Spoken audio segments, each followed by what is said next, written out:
and some other things that I've already totally not forgotten. All right, and then I gotta have to say this one more time because I wasn't recording. E-learning kids, if you're watching this later, that's good. That's what you're supposed to do. Welcome back.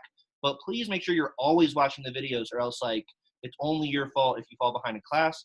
I'm not trying to like be negative at the beginning of this new semester. I want you guys to do well this semester. A lot of e-learners have trouble with this system, but please chat with me and let me know as things develop and if you ever have problems. And also, it seems like there's going to be kind of a rotating door for a little while. Oh, Ella got a new pet. It was a Roomba. So a robot pet. Those are valid pets.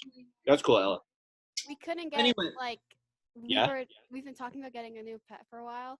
I suggested a tortoise, and the Roomba's the closest thing we've got to a tortoise. A Roomba is tortoise-esque, but it's like honestly a little more helpful. So you have like a robot tortoise that is faster than a tortoise and helpful and clean.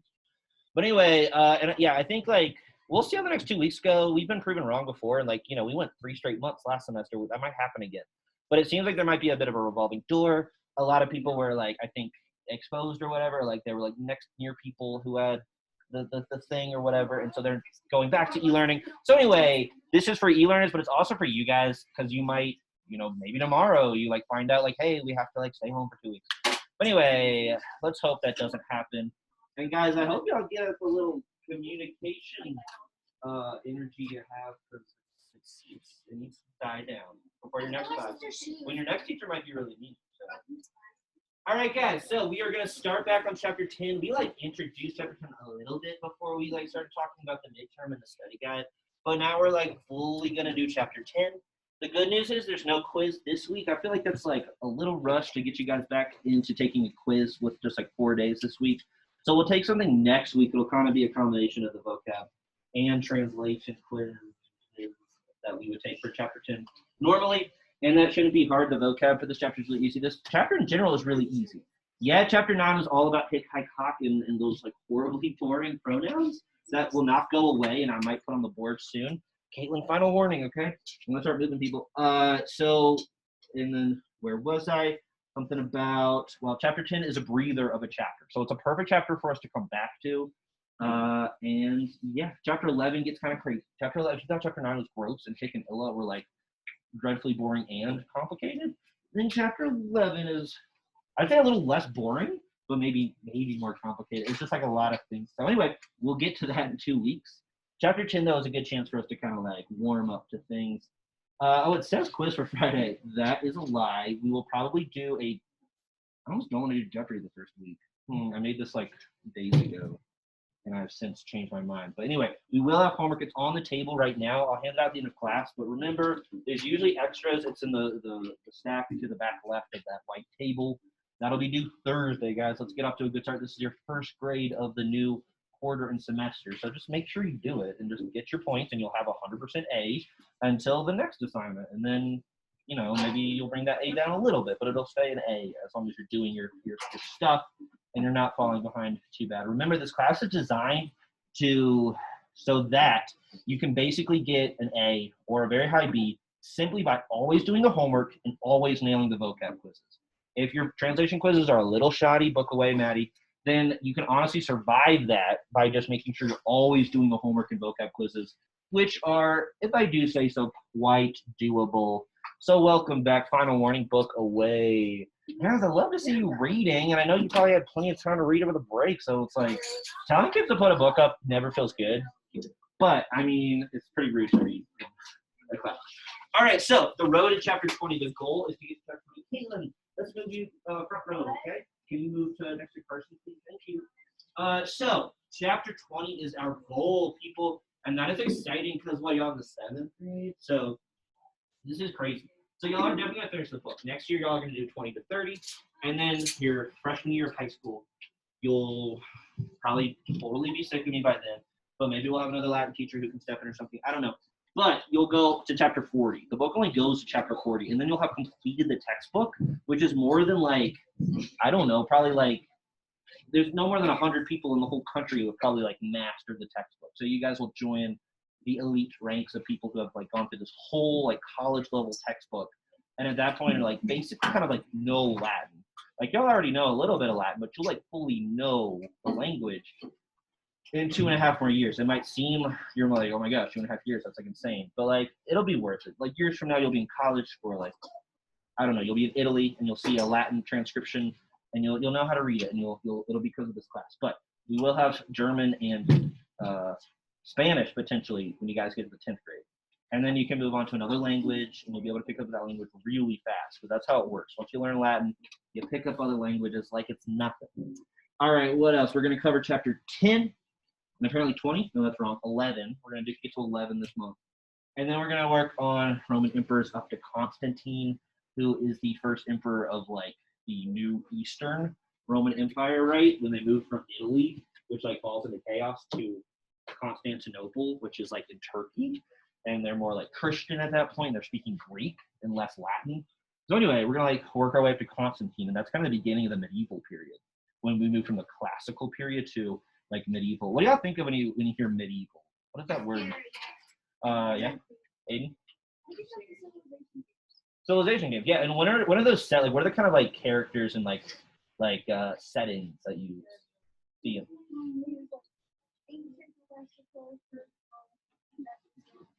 Oh, so they're all lower. So you can do different eras in Civilization. Laura? Yeah. Anybody?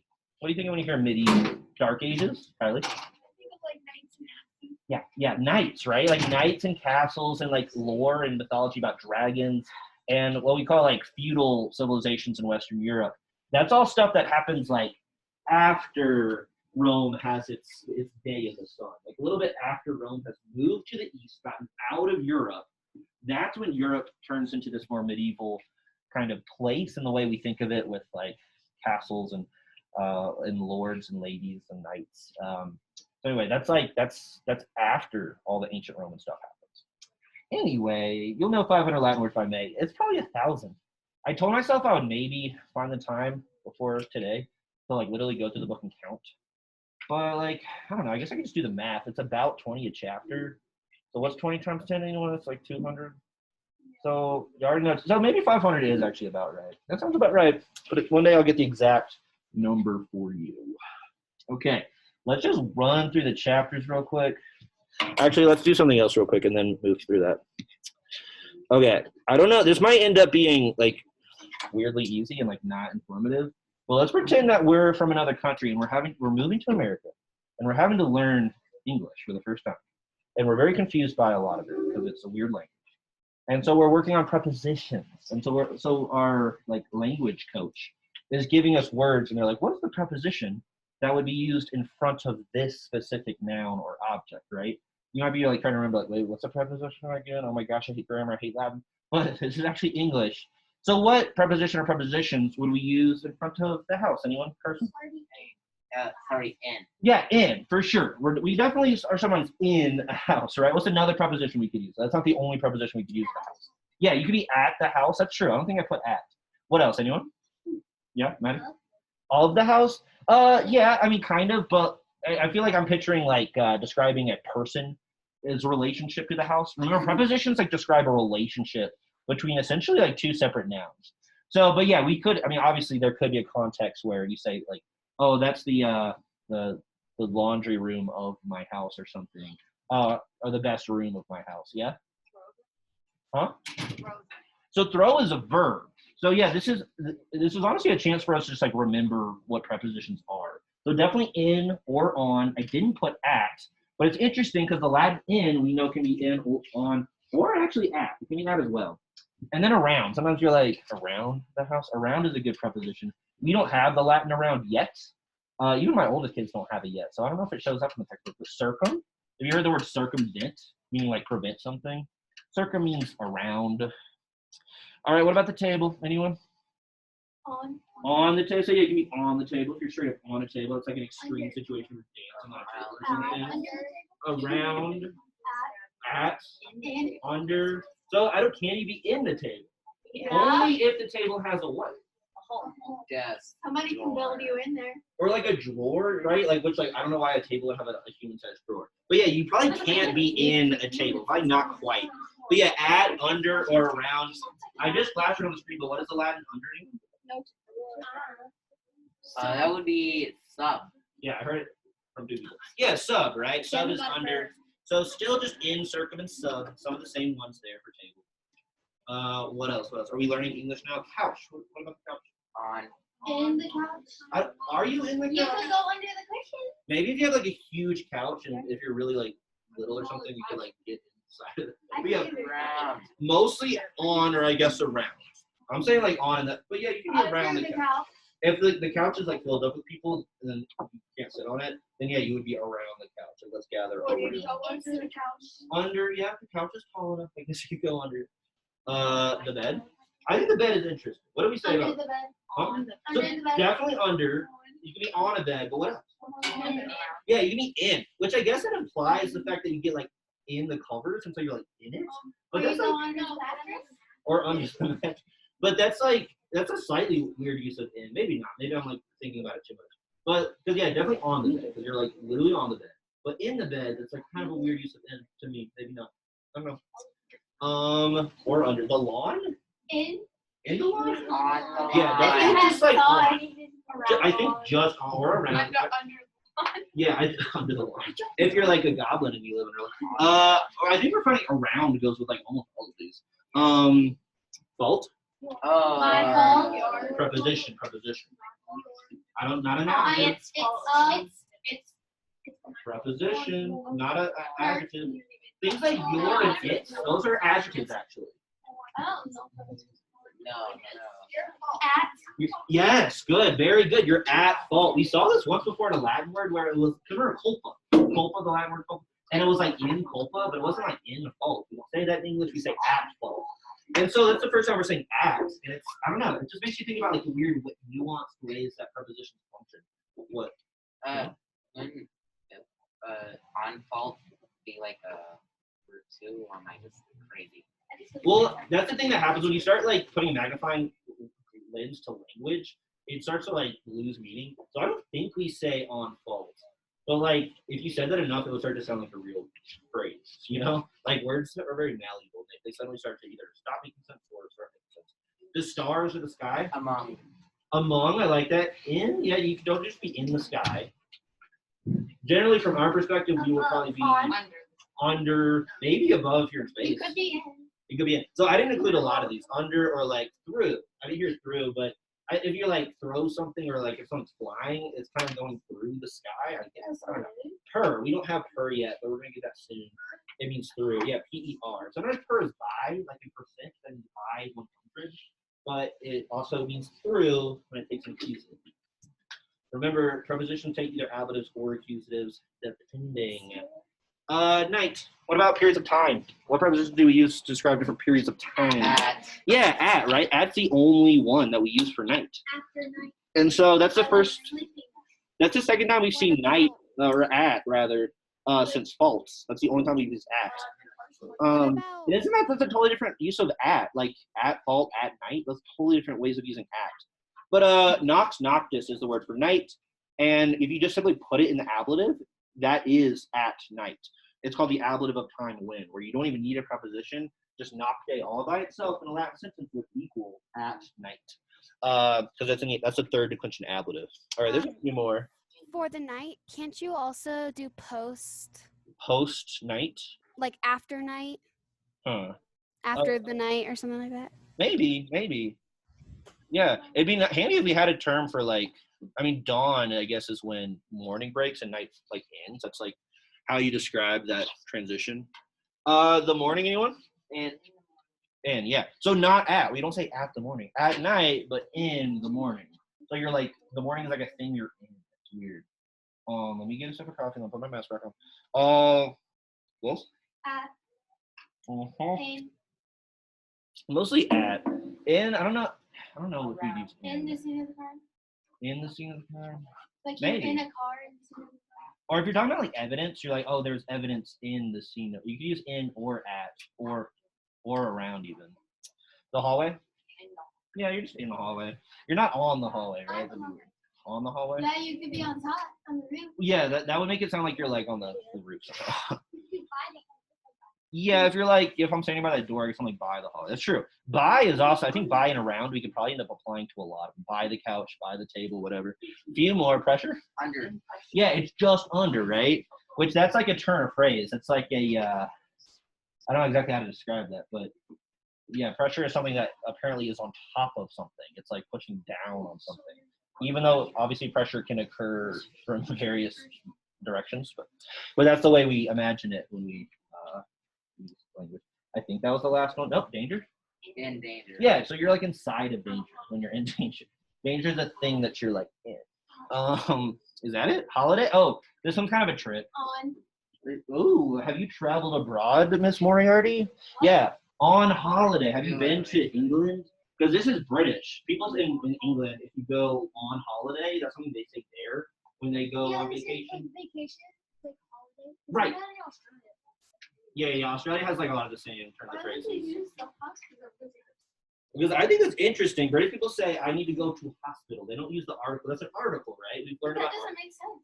Well, it doesn't. Yeah, because that's why I'm pointing it out, or that's why chicken person is pointing it out. Because it's weird.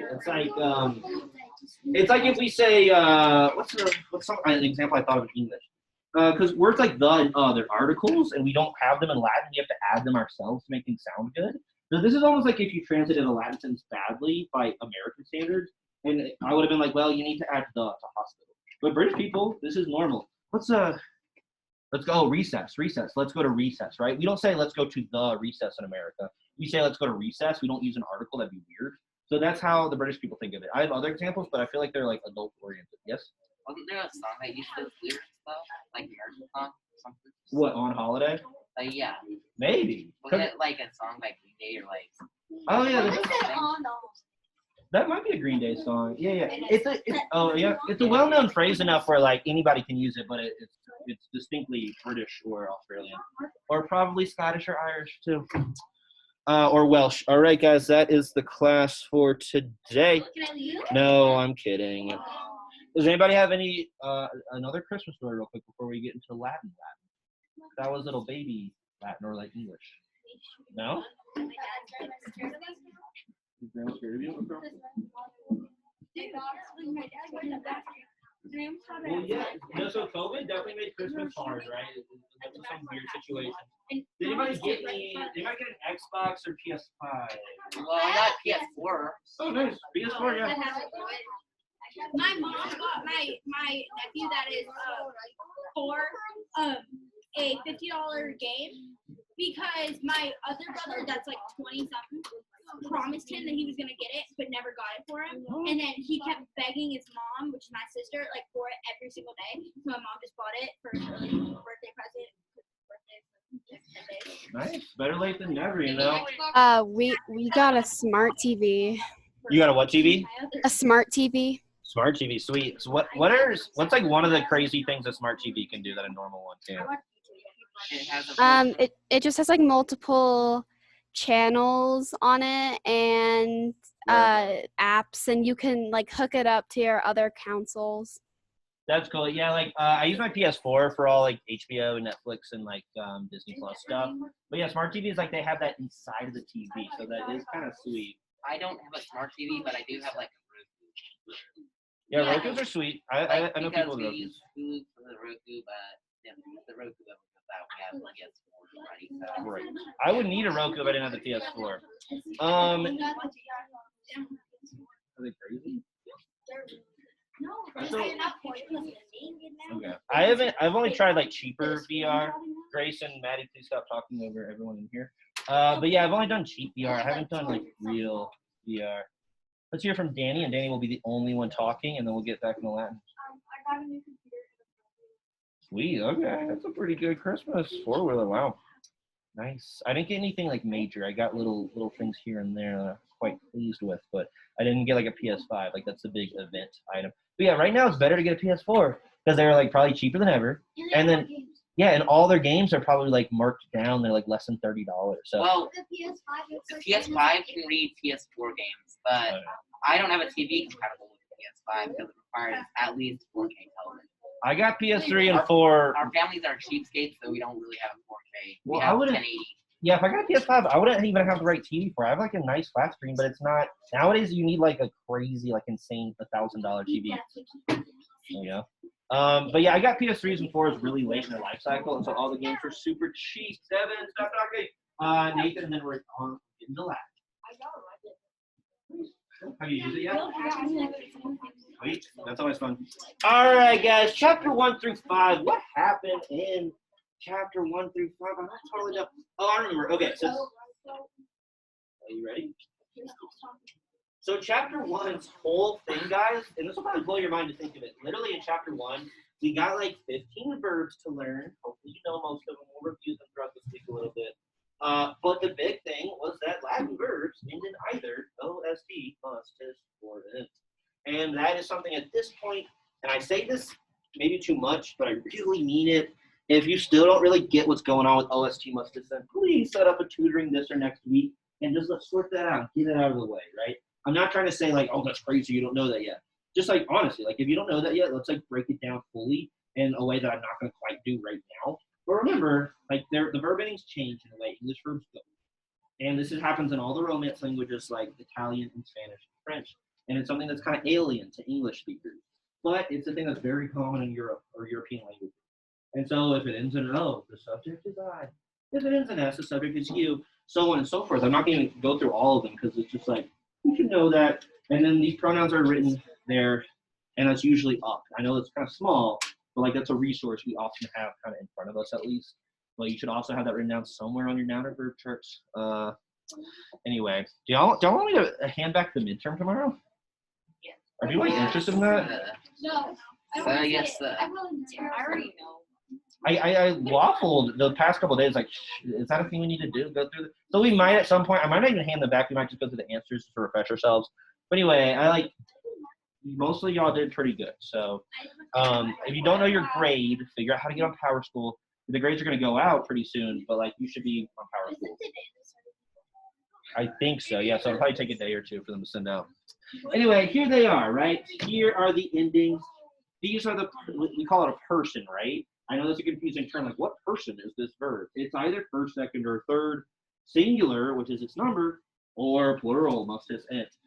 So remember, number, singular, plural, versus person, first, second, third. Those are like the two axes by which we like initially need to understand a Latin verb.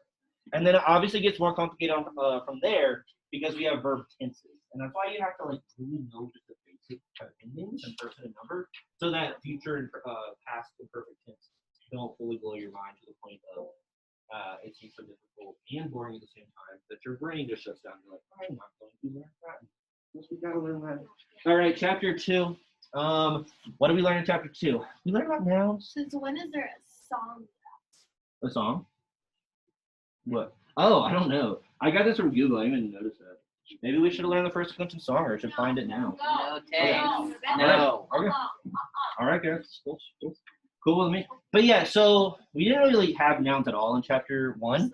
It was like just verbs, and so the sentences were like wacky. It was just like, praise me. I terrify you, or something. But then we got nouns suddenly in chapter 2, and they were all first declension, which means mostly feminine nouns, and they have these very A-centric endings. And there they are, and hopefully you look up here and you're like, oh, you know what? I'm kind of surprised that I like know some of those, sort of, right? Hopefully all of us have like at least a fragment of this in our minds at this point, maybe. Especially the accusatives. I would love you to know the accusative, the direct object, case endings, right? The AM and the AS. The nominatives aren't too bad. The genitive singular's not too bad. The genitive plural is very distinct. So some people get it mixed up with the accusative singular. I hate the dative a lot. The ablative is super noticeable. It's got the macron, right? And the es and eso should have macrons technically. But that's the first declension. And it's a feminine declension almost entirely, except for nauta, poeta, and agricola, farmer, poet, and sailor. Macy? It does. All right, chapter 3. What did we learn in chapter 3? Well, we got some more now. We got the second declension. It was like, here's the first declension in the red, and then here's the second declension while we're at it. And that's mostly blue on my little chart up here, which I know is very low for the back row. But second declension is cool. Some of them annoyingly end in R, which like, I feel like that's kind of weird. But then otherwise, usually they're getting US in the nominative. Right? This declension, instead of being all about A, it's kind of about O's and I's and U's showing up. So we have US and we have long I and long O. Here's the ending. Let's look at this side and kind of ignore all that. But so when it's not ending in R, US, long I, long O for the dative and ablative singular. Really know the accusative. That I don't really like UN because it shows up in other places, but if you know you're looking at a masculine second declension noun, that's a direct object. And then long I for the nominative plural, just like for the genitive singular. Orum is os. Os is very distinctive. You see that long OS. Final warning for Laura. And then neuter. We also get in chapter 4, they're like, hey, by the way, second declension isn't just masculine. It can be these neuter nouns too. It's our third and final gender. And those get like UM in the nominative instead of US or R. And they get A in the nominative and accusative plural, which is very weird. Very weird. Neuter is an odd bird as far as genders go, because it uses vowels we associate with the second declension and the first, right? Why is this A showing up, making us think it's the first declension? But that's how you make a neuter noun plural as a subject or direct object. All right, guys, I'm getting back in the groove. I'm teaching again. This is crazy. I guys feel like you're learning again for the first time in almost a month. Congratulations. Here's a neuter noun. OTM, OTE means what does it mean anyway? Yeah, peace or leisure time. That's what you guys just enjoyed for 2 solid weeks. Maybe more, since that last week was kind of like, wasn't too bad, right? It was just like tests. But there's a neuter noun. I know this is a little small, but mostly ending the same way as the masculine, except for the UM here and the A's here and here. And here. But we don't care about vocative. Oh, there it is bigger. Okay. Yeah, that's one thing. You guys are always my first class, so sometimes I have to you guys just see me by my 4th lab 1.5, and I know my slides perfectly. It's bigger there, guys. That's a neuter noun. How do y'all feel about it? See, Grace, what would you give the second declension out of 10? 1 out of 10. 10 meaning you think it's awesome. 1 meaning it's not good. Dang. Okay. Fair. I appreciate your honesty, Grace. Let's see. Danny. -10. How do you feel about the first declension? So the first is fine. 2. Is it 2 the first? So you like the letter A more than O, I, or U? Okay, interesting, very interesting. I'm okay with the second declension. It's not my favorite. The third has grown on me as a teacher.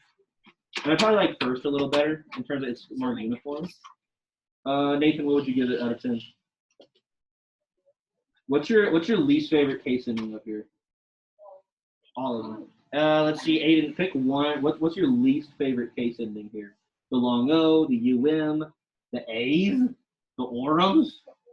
The orums? Okay, I like orum because I feel like I could spot it really and be like, oh, that's genitive plural. But again, sometimes it does look like an accusative single. Like if you don't know the vocab well enough, you might not know what the stem is. And so orum looks the same as and that is an issue with the genitive plural. Absolutely it is. Now, chapter 5. What happened in chapter 5, guys? You tell me. You tell me.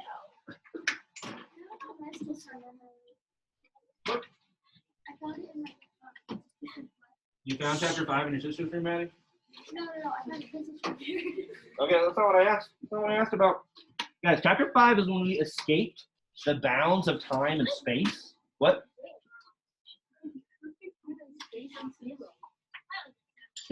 Anyway, it's when we got tenses, right? And I think the word tense still kind of throws you guys off. But think of it like in terms of time. It describes when something is happening. All the verbs from the first 4 chapters are present tense. They're happening like now, like I teach or I am teaching. Those are the same thing. You can translate the present tense as like I verb or I am verbing. But then in chapter 5, we get the future tense and the past and perfect tense. Surely those are going to get bigger. Yes. Okay, so we have imperfect on top, which is our like kind of fancy word for past tense. So don't get thrown off by it. We're going to get another past tense in February. And that's why we call it imperfect, not past. And then future, we got future too. And that, instead of it being all about the BA ending, it's like BO or mostly BI, bis, bits, bimis, bitches, and then bunch, right? The bunch cake, the futuristic bunch cake. And just as we were getting used to these, we added a different kind of future tense endings, but you should still know bo, bis, bit, bimis, bitches, bunch, person. Why is the chicken boy saying next? Oh, I think on my computer screen, I thought the resolution of these two were really low, but they actually look kind of fun. Well, they look like a. Oh yeah, maybe he is They saying look like that. a 480p. So you mean it's a little low, but Yeah, not that it's a low. little low. Okay. That's what he's talking about, but maybe he's making fun of my New Year's resolution. I'm not even sure. So he's just being rude and kind of weird. All right. How would Macy? How would you rate the future tense for first and second conjugation verbs? I don't like it, so I'm gonna rate it. A 4.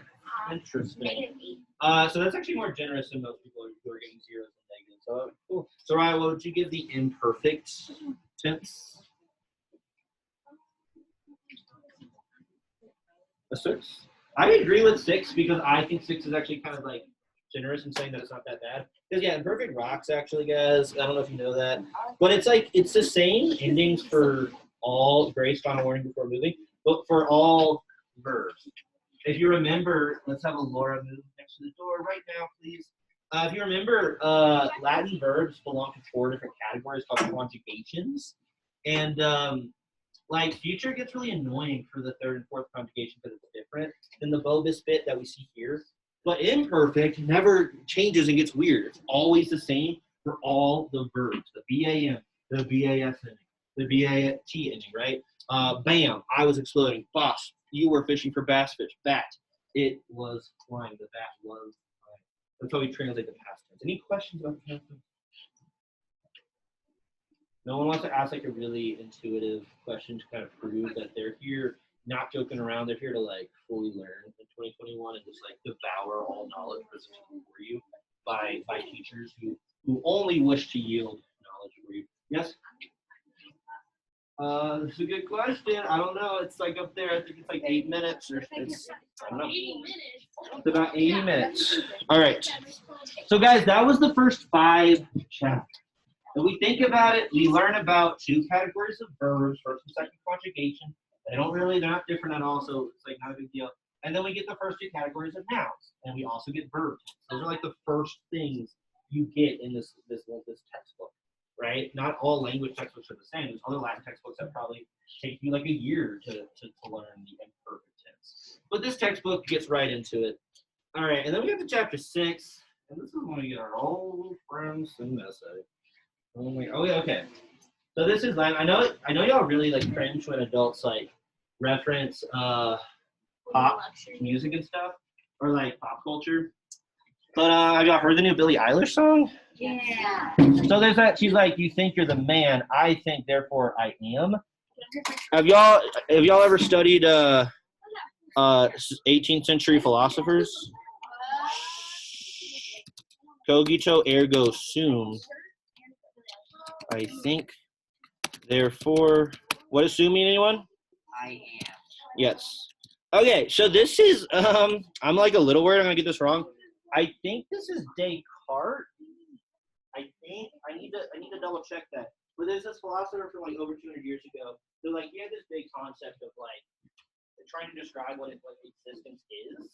And his like little motto to explain what existing is like is just, I think, therefore I am. Like the only way that I know I exist is that I am a thinking, perceiving individual. And so cogito ergo sum is how we say that in Latin. Cogito means I think. You guys know that word from day 1. Ergo is a word y'all don't have yet. What does ergo mean?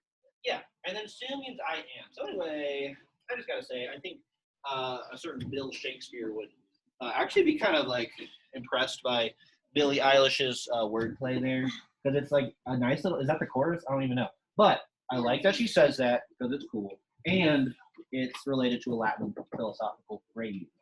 So that's fun. But we have sum going back, like we get est in chapter 3, which means is, but they don't give us all of sum until later. And sum's just weird. It's really weird, right? It changes to s into sumus into estus into sum. So sometimes it's starting with e, sometimes with s, and it's annoying. And it has to do with it translates to be, right? Which in English, to be is crazy. Am, are, is, are. It's a weird verb in both languages. I don't know. I don't love, this was not my favorite graphic, because yeah, Caitlin's like, are the weird spaces here? I think, oh, I see. They're showing us endings, right? But as weird as this verb is, this is honestly the only truly weird ending. Otherwise, we do have the st, must, tis, int. It's just wacky that sometimes it starts with e and sometimes s. That's like the only truly weird thing about it. But yeah, and then chapter 6, they're like, well, it's already weird present. It's also super weird and imperfect and future. It doesn't get the bomb, boss, spot, or the bow, biscuit like normal verbs. It has to be special and weird, and it gets eram, it means I was, and eros is you were. So the endings still tell you the person and number pretty well, but a lot of people look at these, and what do a lot of people think of when they see the future or past tense form of sum esse? Anyone? Will you think of to be, or will you think of another verb that's very similar? Yeah, they stop starting with S. Like, so that goes away. That's only in the present tense here, here, and here. And then it's all starting with ER. Where did the R come from? I don't know. But it is very distinct. But what chapter 1 verb does it, like, what if there was a second R? What would that be? Anyone? Ero, errare.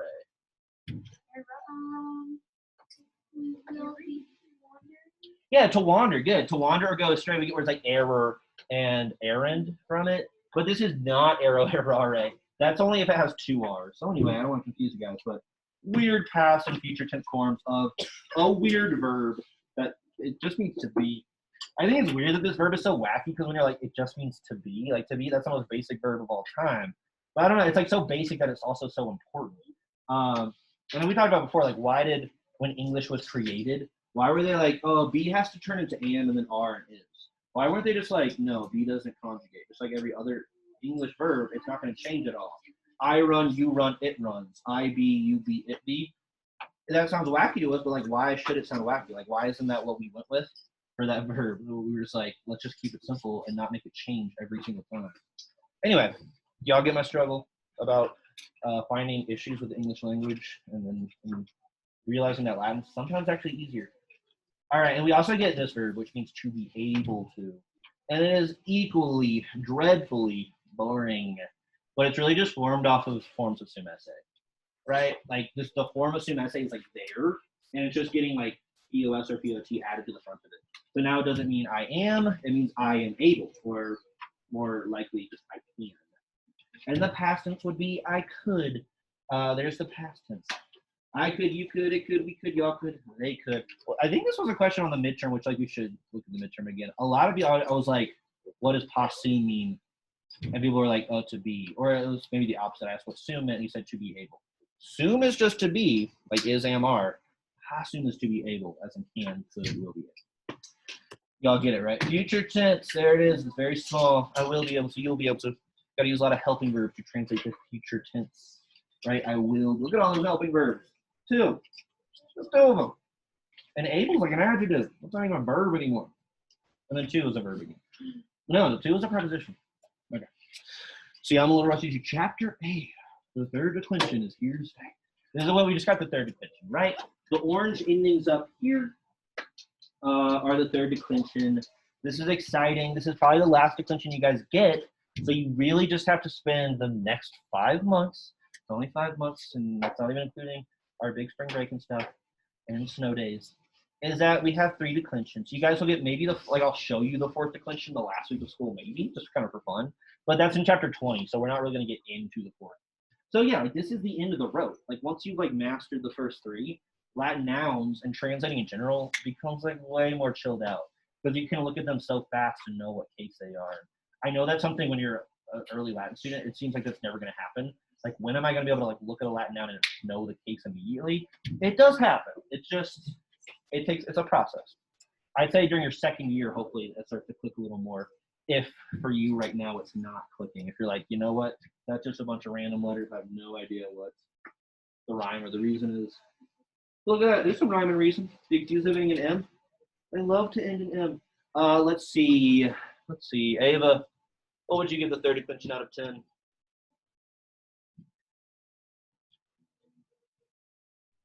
So here's the masculine feminine one, and here's the neuter one. Only slightly different, like here and here, and it just repeats it. Remember how like the nominative singular, it ends in any kind of way, and so it's like a variable. So the neuter just repeats the nominative, but masculine and feminine ones get em, which I like. I like em. Ibises, I kind of like ibis. They're very easy to spot. Is is kind of weird because we already had east in first and second declension, but it doesn't have a macron, so it's not the same as east. And then ace, I feel like those are pretty easy to spot. Accusative for plural subject. Ava? 7. Okay, so what would you give the first and second?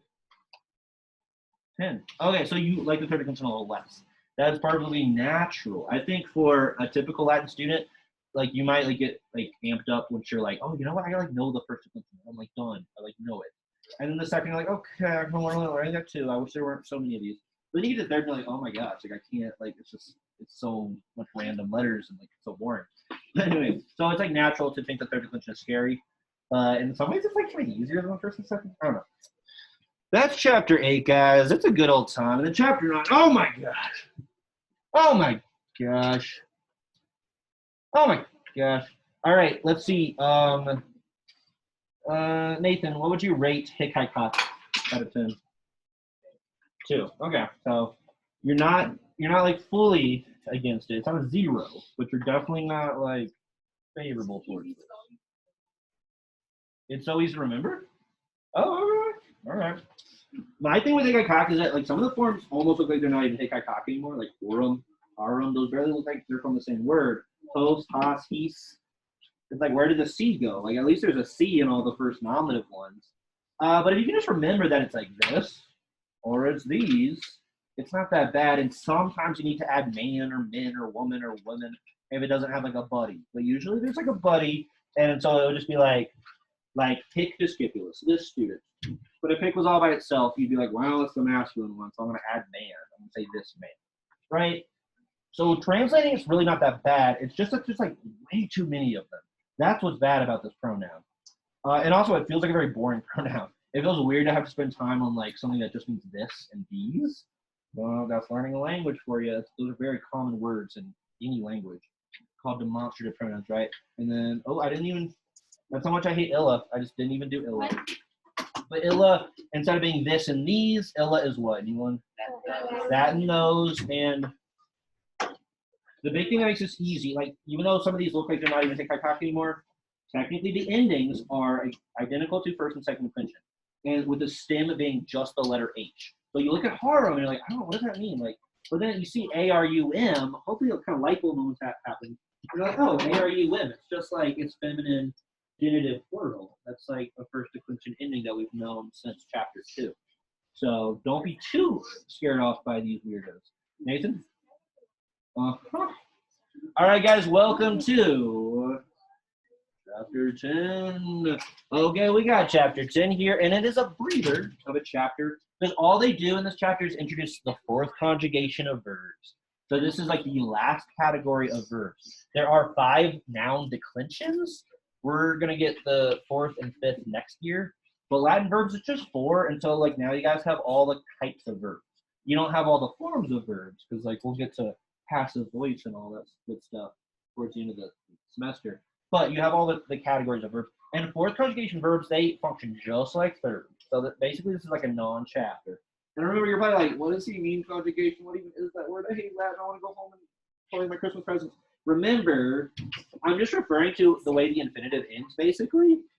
First conjugation verbs, how do first conjugation? Not I-R-E, how do first? It's what R-E? Laudo, laudare. Anyone? Amo, amare. They ended A-R-E for declension. Second declension is in long E-R-E. Third declension is a short E-R-E, and so it gets a weird future tense. So I did not bring that up in chapter, I'll take 8, right? All right, we'll do some more review tomorrow. But fourth conjugation, oh look, they end in long I-R-E. Big whoop. So it goes from A-R-E first, long E-R-E second, short E-R-E third, and then finally a long I-R-E fourth. And it's like big whoop that almost doesn't mean anything to us. It doesn't need to like matter to you. Because look, the way they handle is just like third. So I guess I don't need to slide for third conjugation. Because look, the present tense, they get kind of these I-centric endings. Emus, itis, eons. That was a little weird. The U comes out of nowhere. But then in the future, they don't get Bobis bit, just like third conj. They get this horrible AM in first singular. And then it's like an A-centric ending. AS, AT. In this case, IA in US, IATIS. And so this would mean I will come, you will come, it will come, we will come. Venio venire means to come. And what's the famous Latin phrase that even your parents know? They probably don't. That includes this word. Anyone? I came, I saw. Because I said so. Huh? Weenie, weenie, weechie. Yes, I came, I saw, I conquered, which is Lani Wini Wiki. All right? And all of those are in the perfect tense, which is something we get in chapter 12 next month. Lani Wini Wiki. It's a type of past tense. So Lani right here just means like I came. That's what it means. So you could also basically say I came by making it in perfect tense, which would be like win a bomb, Winnie a bomb, actually, Winnie a bomb. But he went with the perfect tense, Julius Caesar. And so he says, Laney, I came. Weedy, I saw. Wiki, I conquered. And so they're all perfect tense, and they're cool V verbs. Because I guess JC liked alliteration, right? All right, so the bell schedule must be off. Here's the vocabulary for the chapter. There's no printout for today. Let's see if we can. This is a very advanced, but it's not just yet. Do y'all want someone to pass out the homework, or could y'all like grab it on your way out? That'd probably be a bad idea, right? Because you like crumple it up and throw it in the hallway. What? Yes, Danny's gonna pass it out real quick. We have like 1 minute, real quick. The bell schedule is off, so start to put your stuff away, and then we'll go. But also, guys, listen up real quick, guys. Bring your textbook tomorrow. Okay, I want to go as paperless as possible this semester. So a bad example to start with. Danny passes on the out. But bring your textbook. What are you gonna bring tomorrow, Maddie? You talked to over me for at least a third of this class. What are you gonna bring, Grace? Okay, you're gonna bring your Latin textbook tomorrow. We gotta look at it. Because guys, I don't want to print out the vocab word for you. I don't want to burn down trees for you. You have it in your book, so we're gonna start using it. Anyway, make sure you get this from Danny. For Thursday, you guys are doing 6 through 11. Because we did 1 through 5 before Christmas. Now 6 through 11. I guess some of that's happening, but they're just like 42 minutes late. Thank you, Danny. Do not leave without getting it. Have a great day. You as well. All right. Why don't come to school? Wait, I've been to school every day. I hope I don't eat kids. Because I got snowed